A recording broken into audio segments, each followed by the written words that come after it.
안녕하세요. 인문결TV. 저는 여러분들의 이슈 피커 애나입니다. 오랜만에 이분이 누구신가요? 네. 예, 이용준 교수님과 함께합니다. 어서 오세요. 네, 안녕하십니까. 반갑습니다. 예, 너무 오랜만이죠. 아니 어디를 그렇게 한 2달 정도 네. 해외에 계속 나가 있었어요. 아니 근데 네. 지금 저는 사전에 좀 오늘 교수님과 이 수다 시간이 좀 있었는데 이야기를 들어보니 교수님이 진짜 아슬아슬하게 코로나를 체이징하고 다녔습니다. 그러니까 코로나를 어떻게 하신 거죠? 이게 중국에 그러니까 계셨었고 상해에 있다가 일단, 다시 이탈리아 지금 문제가 있는 에밀리아 로마냐에 있다가 지금 네. 서울로 들어왔습니다. 그러니까 볼로냐 대학에서 볼로냐 대학이 에밀리아 로마냐 주의 주도예요.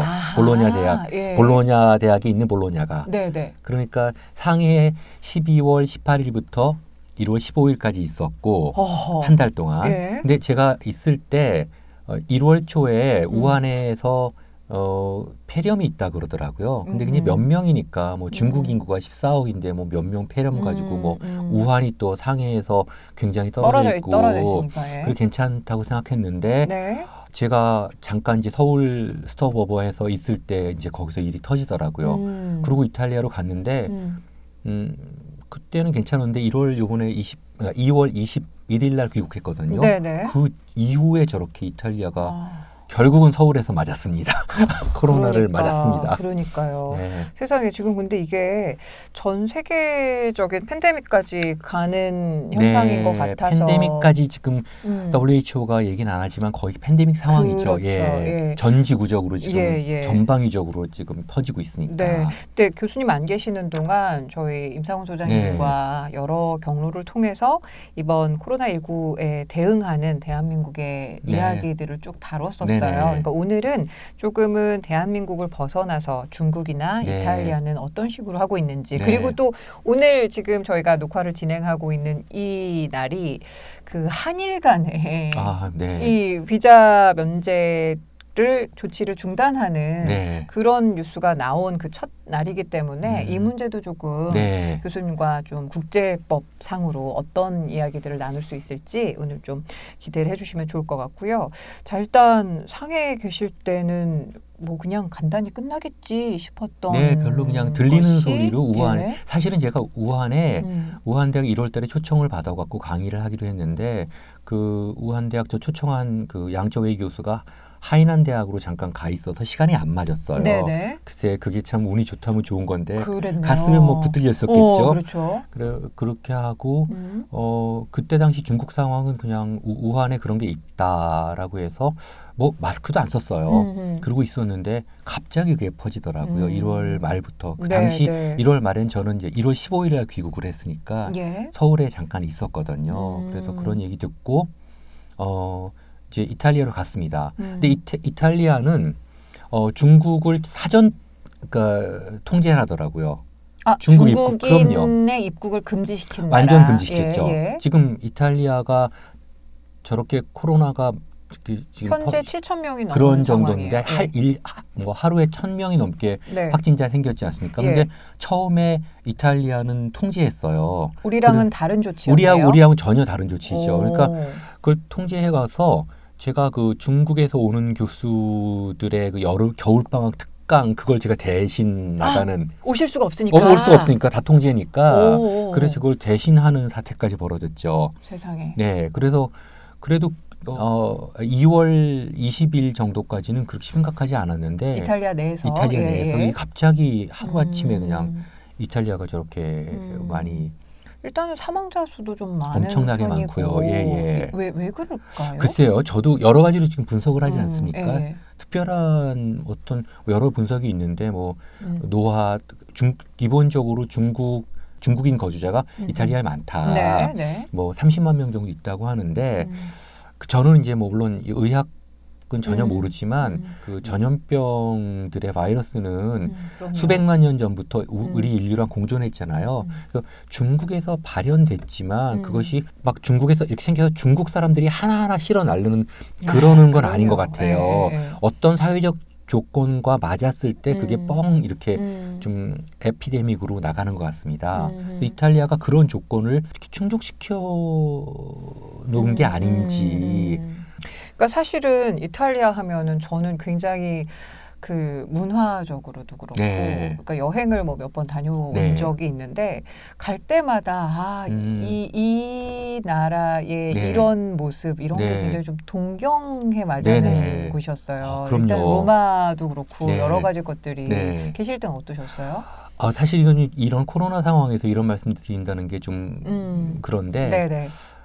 되게 감동했던 건 그 참 소박하더라고요. 우리 생각하면 이탈리아가 로마의 후예를 해갖고 뭐 그다음에 세계 명품의 정말 중심지잖아요. 네네네. 그러면서 전부들 뭐 다 명품 걸치고 그럴 줄 알았는데 굉장히 소박하고 그다음에 그런 와중에 이제 문화와 예술이 항상 넘쳐 흐르니까 그렇죠. 삶이 참 멋있는 것 같아요. 네. 뭐 집에다가 몇 억씩 깔고 있지 않아도 되고 차 큰 거 타지 않아도 되는데 항상 이렇게 문화와 음악과 예술 그런 것들이 있어서 사실은 저는 유럽에 7년 살았는데 7년 사는 동안에 어떻게 이탈리아하고는 좀 인연이 안 닿았었어요. 그래서 이번에 사실 3주 좀 넘게 처음 가봤습니다. 네네. 근데 어떤 뭐 콜로세움이라든지 무슨 뭐 유명한 역사적인 유적지보다는 그런 거보다는 사람들의 삶에 굉장히 감동을 하고 제 인생관이 조금 바뀌었어요. 조금 소박하게 살 수 있는데 그리고 뭐라 그럴까요? 참 전 국민의 패션 모델화.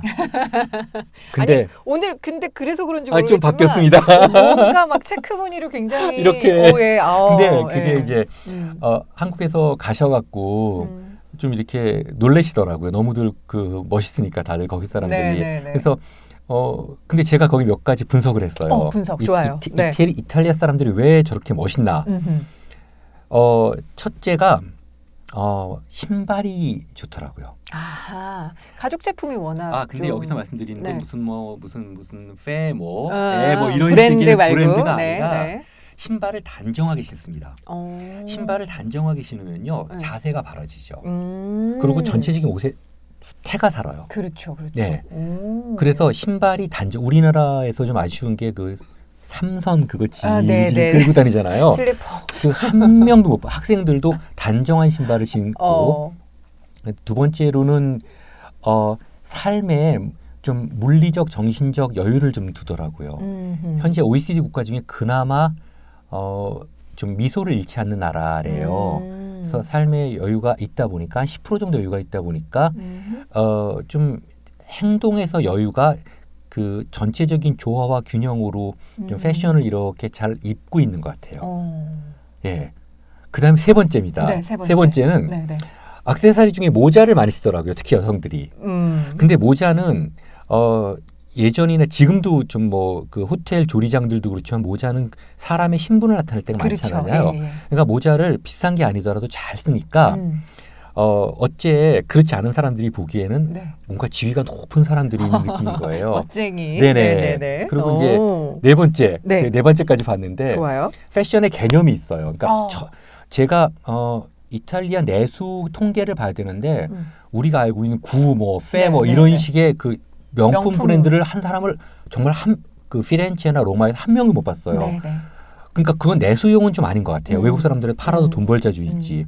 근데 싸게 맞춰 입은 옷이나 패션에 이렇게 개념이 있는데 하루는 이렇게 기차에서 어떤 여성이 등산복하고 등산화를 신고 위에 스웨터를 입었는데 너무 세련된 거예요. 왜 저렇게 세련돼 보이지? 그러고 참 이렇게 우리 요즘에 중년 분들에게 그거랑 좀 달라요. 아재 인증 안 하려면 그거 안 하는 등산복 차림 안 해야 된다고. 근데 그런 거의 밑에는 암벽 등산 수준의 옷을 입고 있는데 위에 제가 사실 사진도 갖고 있거든요. 그랬는데 교육용으로 찍었습니다. 그건 뭐 어떻게? 근데 가만히 보니까 네일 컬러하고 입술 색깔을 맞췄더라고요. 그 와중에 그 암벽 등반을 하고 내려온 여성이 그래갖고 이거는 비싸서가 아니라 조금씩은 신경을 쓰는 그런 나름대로 나름이 아니라 정말 최강의 나라가 이렇게 지금 코로나에 이러고 있다니까 저도 참 갔다 온 사람 입장에서 마음이 아프고 지금 거기 있는 그 동료 교수들은 지금 어떻게 지내는지 지금 그러니까 현재 상황은 밀라노랑 베네치아는 딱 거기죠. 도시 폐쇄를 한다고 그 정도로 그러는데 근데 저는 정말 궁금한 게 이 지금 우리나라 뭐 처음 아직도 이걸 또 정치적으로 활용해서 이제는 뭐 주장을 목소리를 드높이는 분들 가운데 중국인의 입국을 막았어야지 네. 초기에 그걸 못 해가지고 우리가 이렇잖아 막 이렇게 네. 이야기를 많이 하시는데 이탈리아 상황을 보면은 그 이야기가 조금 모순되는 거 아닌가라는 그렇죠. 생각이 이탈리아 들고. 막았어요. 어허. 근데 이미 화교라고 해서 그렇고 그다음에 비즈니스로 이미 들어와 있는 중국 사람들이 많지 않습니까? 네네. 그러니까 이게 이런 그 전 지구적 그 어떤 에피데믹, 그 전염병이라는 상황이 인천공항을 막고 어느 공항을 막고 이런다고 되는 문제는 좀 아닌 것 같아요. 물론 그렇다고 우리도 지금 그 후베이성하고 우한 출신들을 막고 있거든요. 근데 이게 사실 그렇게 일방적으로 막는다고 되는 문제는 조금 아닌 것 같아요. 그러니까 이태리 상황을 보면. 뭐 어느 분이 그렇게 얘기하셨는데 바이러스가 국적 따지는 것도 아니고 네. 국경을 안 가야지 뭐 네. 여기 여권 안 갖고 왔네 바이러스 다시 돌아가고 이런 게 아니니까. 네. 그렇다고 뭐 우리 공항에서 통제를 안 하는 건 아니잖아요. 그렇죠. 근데 우리가 지금 1년에 중국하고 1,000만 명 정도의 인적 교류가 있고 그다음에 27%의 우리나라의 그 무역 부월륨 중에 25에서 27%가 중국에서 오고요. 그다음에 2017년 통계로도 우리 전체 무역 수지 흑자의 50%가 중국에서 나오거든요. 정부 입장에서는 제가 꼭 정부를 두둔하는 게 아니라 네네네. 일방적으로 딱 맞고 중국 사람 들어오지 말라고 하기에는 어려움이 있죠. 그러니까 오히려 지금 완화 정책을 쓰면서 투명하게 이걸 좀 컨트롤할 수 있는 예. 우리나라에서는 네. 지금의 이런 방역 네. 활동이 어찌 네. 보면 국민들의 지지를 받아야 네. 될 상황이지 비판을 받거나 그런 건 공격을 아니죠. 받아야 될 그런 그 네. 상황은 아닌 것 같다는 뭐 생각이 일본처럼 다시 한번 막아버리면 들고. 당장 모르니까 네네. 그러는데 일단은 그거를 열고 얘기를 같이 해서 일단 파일을 다 열고 그 선에서 잡아야 되는데 이거 사실 터진 거는 다 알지만 의학적으로 나오지만 저 특정 종교 집단에서 나온 문제들이잖아요. 그것도 그래서 있고 그렇죠. 그런 문제들인데 갑자기 그거를 한 번에 막았어야 되는지 그 문제를 1,000만 명이 교류를 하는데 인적 교류를 그거를 한 번에 틀어막는다고 해결되는 건지 사실 2월 17일까지만 봐도 30명 정도의 확진자의 사망자 제로였고 사실 확진자가 뭐 사흘째인가 제로 0명이었거든요. 맞아요. 근데 그 상황에서 터진 건 지금 다르게 터진 그렇죠. 건데. 예, 다른 네, 근데 촉발 사항이 그거를 이제 있었죠. 좀 예. 다른 쪽으로 돌리기 위해서 그런 건데 어쨌든 온 국민이 지혜를 짜내고 협력해서 총력을 다해서 막아야 되는 상황이지 그럼요. 무조건 중국 사람 막아라 이럴 문제들은 아닌 것 같아요. 네, 그렇습니다. 이 유튜브 채널을 통해서 요즘에 진짜 저는 이 코로나 바이러스 이 사태로 인해서 저희 항상 가짜 뉴스에 대한 경각심에 네, 대한 예. 이야기 항상 해왔었잖아요. 근데 이것을 통해서도 더 이 문제는 정말 우리가 어떻게든 네. 짚고 넘어가야 되지 않을까. 네네. 독일 같은 경우는 이런 페이크 뉴스 같은 경우에 정말 그 회사가 흔들릴 정도로 엄청난 그럼, 몇백억을 그렇습니까? 예, 물린다고 하더라고요. 그래서 우리도 좀 그런 게 필요하지 진짜 그런 것 않을까라는 같아요. 생각이 들 정도로 가짜 뉴스 탓에 더 네. 오히려 바이러스보다 더 아주 좀 골치 아픈 네. 그런 시기를 보내고 있는 건 아닌가 싶은데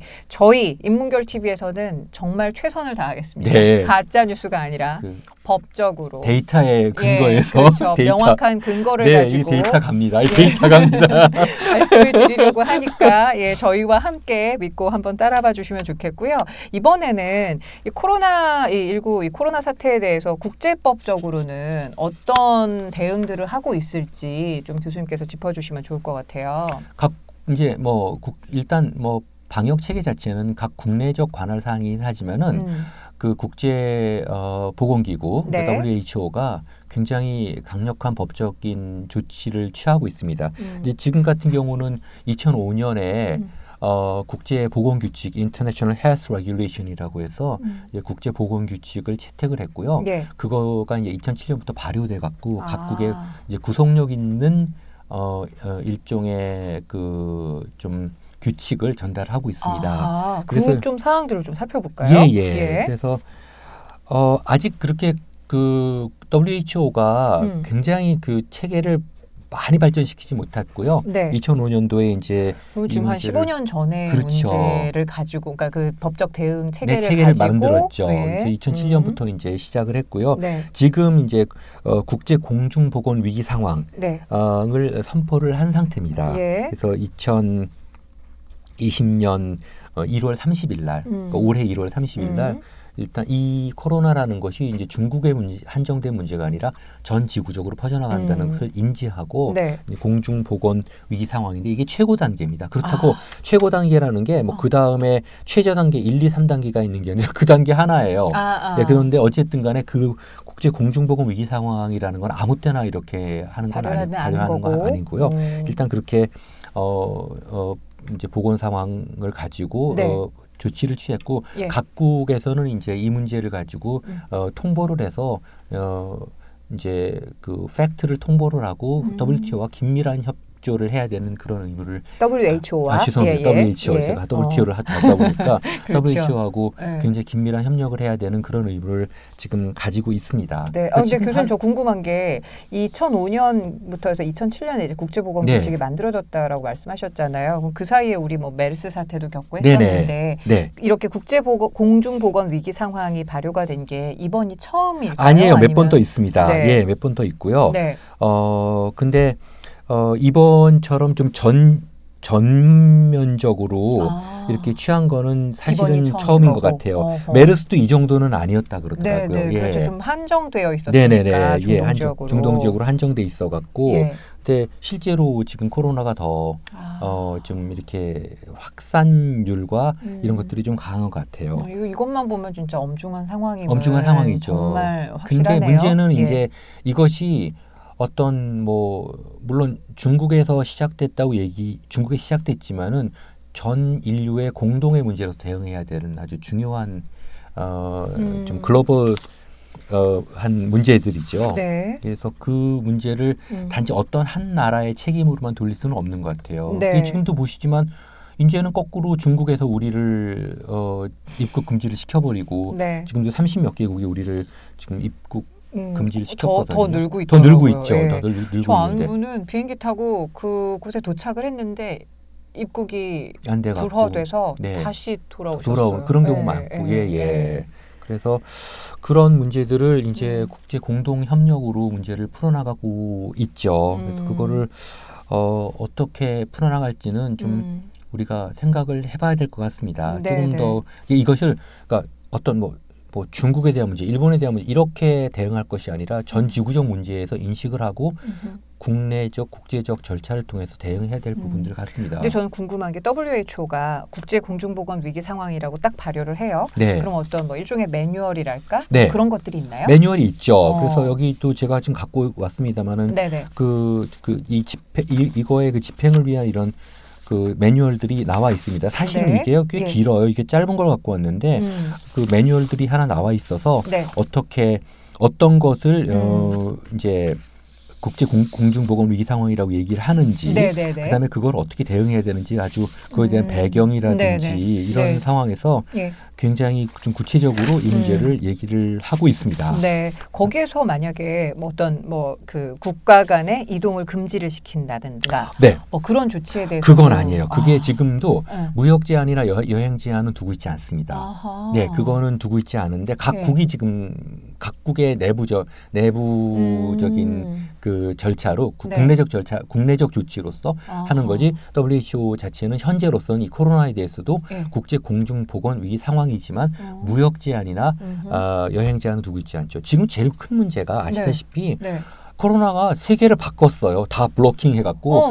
프리 글로벌로 다 넘어갔습니다. 옛날처럼 각국에서 이렇게 다 벽 쌓고 야야 다 우리 들어와 이런 걸로 좀 바뀌었거든요. 그러니까 마치 왜 병에 대한 낙인이 무섭다고 사람에 대한 어떤 인식 같은 것들도 많이 바뀐 것 같아요. 실제로 제가 이탈리아 있을 때도 이제 중국에서 이게 확산된다고 하니까 이태리는 아직 아니었는데도 저를 중국 사람으로 볼 것 같아서 제 친구는 독일에서 프랑크푸르트 공항에서 이 짐도 안 해주더래요.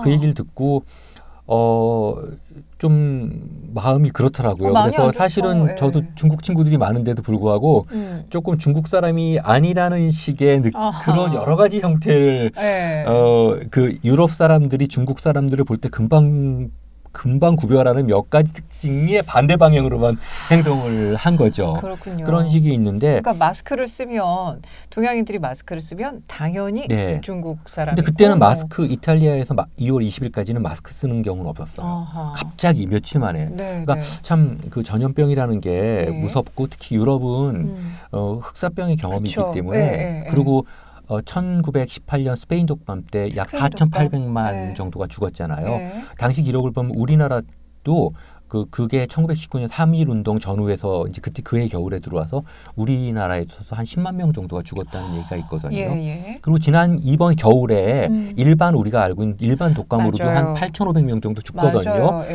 그러니까 그렇게 생각을 하면은 물론 이제 코로나가 굉장히 지금 위중한 문제긴 하지만은 이거에 대한 너무 큰 낙인을 찍고 너무 두려워하는 것도 또 문제인 것 같아요. 그러니까 이제는 막연한 불안함을 네. 가질 단계는 지났고 네. 이게 지금 이런 식으로 흘러가고 네. 있구나. 어느 정도 이렇게 좀 예상할 네. 수 있는 단계에 와 있다라고 생각을 네. 하고 그냥 근거를 가지고 맞습니다. 걱정하고 조심해야 될 건 예. 조심하지만 네. 괜히 막 막연하게 불안해하고 누군가 낙인 찍고 이러는 건 안 하는 네. 게. 근데 문제는 지금 제가 보기에는요. 그래도 한국은 이걸 다 검사를 하고 중국도 이제 한 곱이 좀 넘는 것 같아요. 확진자 바도가 그렇고 어제 이렇게 보니까 중국 약국마다 마스크 사가라고 지금 재고 때문에 죽겠다 그러더라고요. 만들어냈는데. 그 소리는 조금씩 줄어든다는 소리거든요. 근데 지금 기면서 아닌 척하는 나라들 있잖아요. 우리 옆에도 있는데 근데 그런 나라들의 실제 상황 우리가 모르잖아요.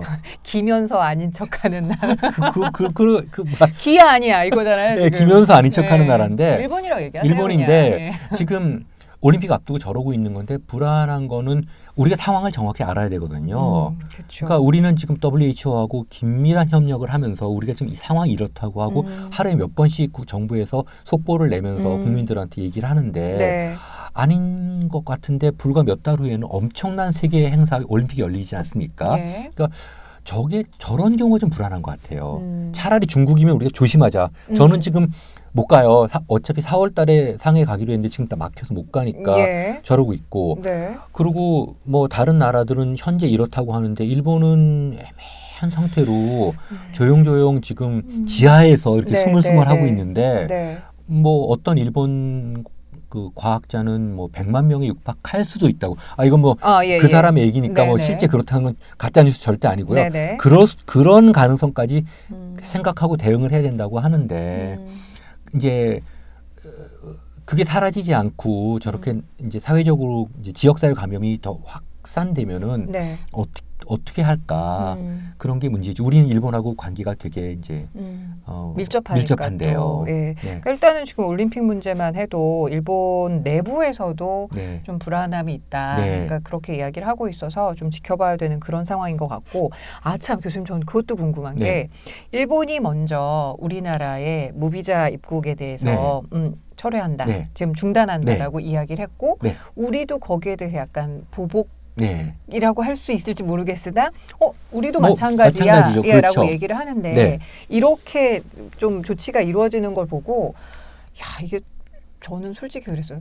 쉽구나. 이렇게 되는 거. 이렇게 되는 거 정말 사람 관계도 금방이에요. 국가도 그렇네요. 맞아요. 50년 친구가 대선 때 너 누구 찍을 거니까 그게 바로 원수된대요. 아니 정말 이게 국제법상으로 이런 거 문제가 없는 겁니까? 아니 그 무비자 협정이라는 거는 우리도 100 몇십 개국하고 뭐 어떻게 되죠? 근데 그것이 다 개별 협정이에요. 국제 공동 협정, 멀티래터럴은 없습니다. 그냥 개별 협정으로 돼 있는 거기 때문에. 그러니까 한국과 일본, 일본 대 한국 이렇게. 뭐 이런 식으로 개별 알아서. 협정이 있죠. 한국과 중국, 중국은 아니죠. 한국과 핀란드, 한국과 어디 이런 식으로 그러지. 뭐 무비자 협정 체계 속에 들어간다고 되는 건 아니거든요. 하나하나 협정이 이렇게 쌓여 있는 겁니다. 그러니까 일본 같은 경우 이제 더 이상 무비자 입국을 허용하지 않는다 그러면. 그냥 그 통과하는 순간 허용을 안 하게 되는 건데 우리도 그래서 대응 조치를 취했죠. 근데 이제 문제는 뭐냐 하면 그랬을 때 우리한테 지금 현재 엔트리 금지 그러니까 한국인 입국 금지를 한 나라한테 다 동일한 지금 조치를 취할 것이냐 이런 문제들은 좀 있어요. 지금 우리로서는 일본이 유일하지 않나요? 그렇죠. 그러니까 그게 언뜻 보면은 국가의 어떤 뭐 비자 관련 대외 정책에서 약간의 혼선을 가져올 수는 있습니다. 그러나 지금 상태에서 만약에 그걸 안 취하면 또 국민들이 일본한테 또 뭐 절절 매는 거냐. 뭐 중국도 그랬잖아요. 뭐 중화 사상이라고 그러는데 그거 얘기하는 사람이 머릿속에 중화 사상이 있더라고요. 그렇죠. 예, 뭐 중화 사상 우리도 중화 사상이라는 얘기 그런 얘기 생각한 안 적 해요. 없는데 중화는 맞아. 그게 언제예요? 언제적 얘기인데. 18세기 얘기예요. 청나라 때 막 네. 그럴 때. 근데 아직 명청 시대 예, 살고 계셨나 근데 보네요. 그걸 얘기하는 사람이 중화 사상 본인이 그렇게 생각을 하시는데 그러니까 지금 같은 경우에 굉장히 신중하게 판단해야 될 문제들이거든요.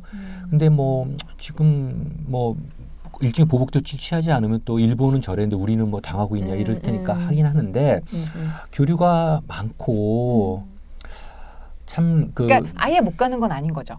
그러니까 비자를 받아야죠. 받고 근데 갔는데 2주간 격리를 하고 누가 거기를 가겠어요. 그렇지. 그러니까 실질적으로는 못 가는 게 그런 맞는 거죠. 안 가는 게 맞는 거죠. 네, 일본은 그런 식으로 조치를 취했는데 사실은 일본이 며칠 전에도 보니까 뭐 일본 고위 관료가 인구 5만 명당 한국이 더 많다고 얘기를 하는데 그건 말이 안 되는 게 자기네는 조사 안 했잖아요. 그렇지, 우리는 조사를 많이 했어요. 이 우리는 사람들아. 조사를 다 했기 때문에 그게 끝인데 네. 일본은 지금 아니잖아요. 그래서 좀 그거를 어떻게 저렇게 대응을 하는지 좀 저도 좀 놀랍습니다. 근데 네.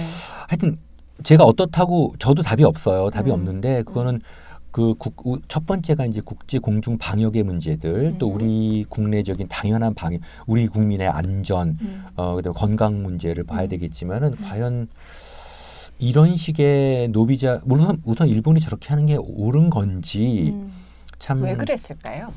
아베 정부의 자신 없음의 표현이라고 생각합니다.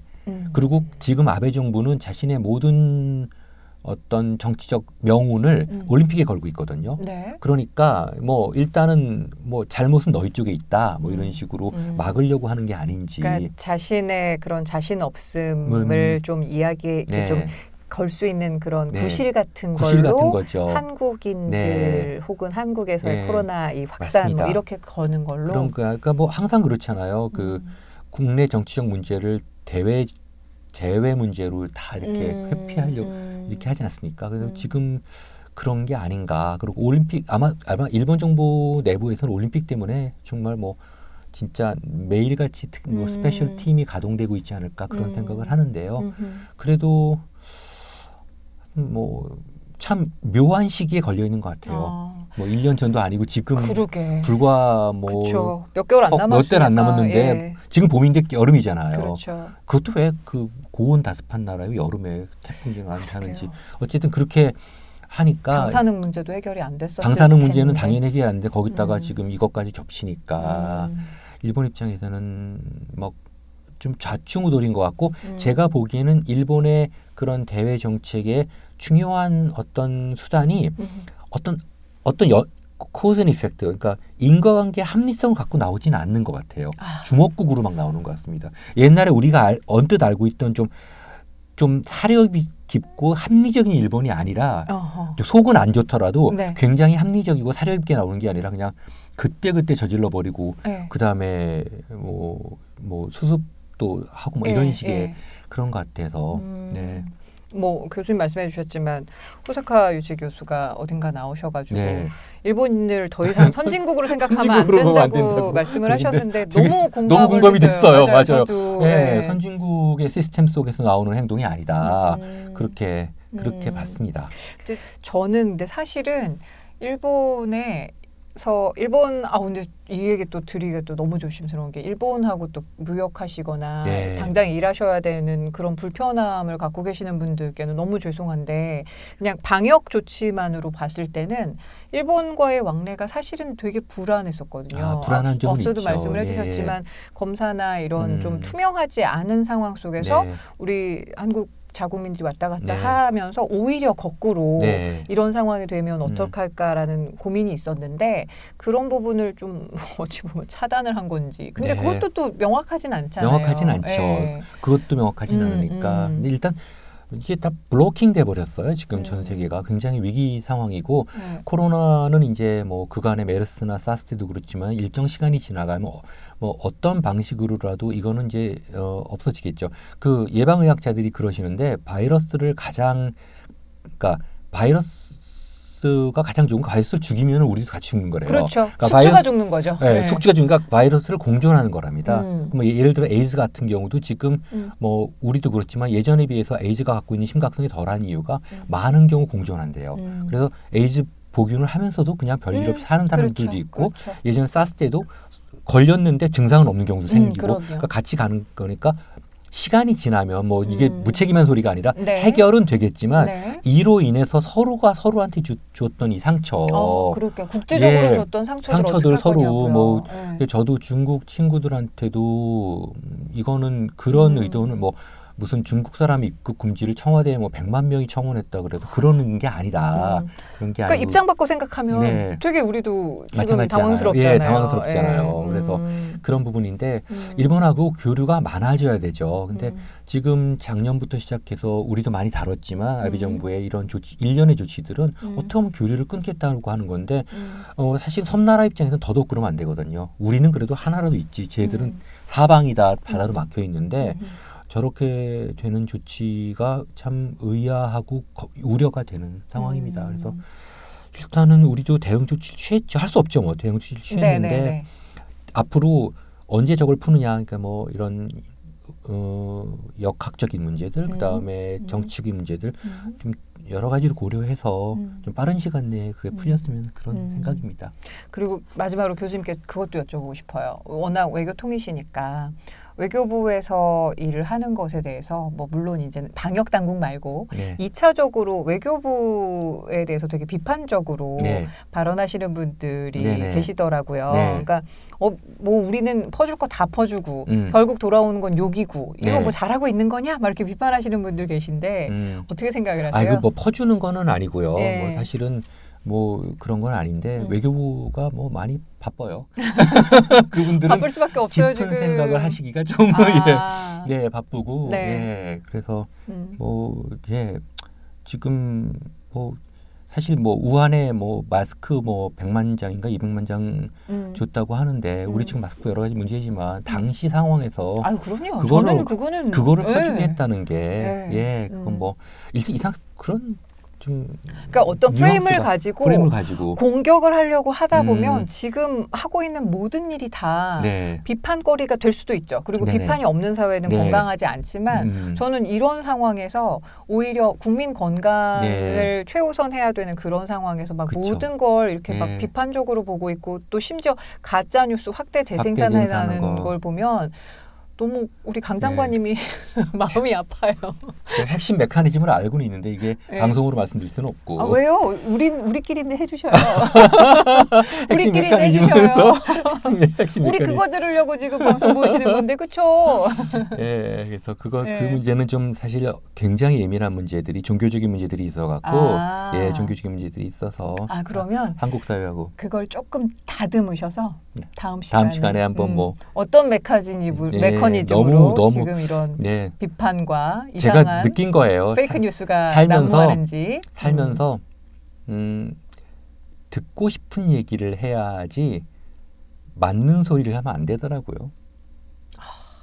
네, 그게 참 인생의 어떤 학자들의 한계 같아요. 늘 오랜만에 이탈리아노 굉장히 멋있어지신 이용준 교수님과 함께한 시간이었는데 자 저희 덕분에 좀 그래도 걱정은 더시고 국제적으로 코로나19에 대해서 이런 식으로 좀 대처하고 있구나 함께 또 이렇게 좀 건강한 걱정을 하셨으면 하는 바람 가져보고요.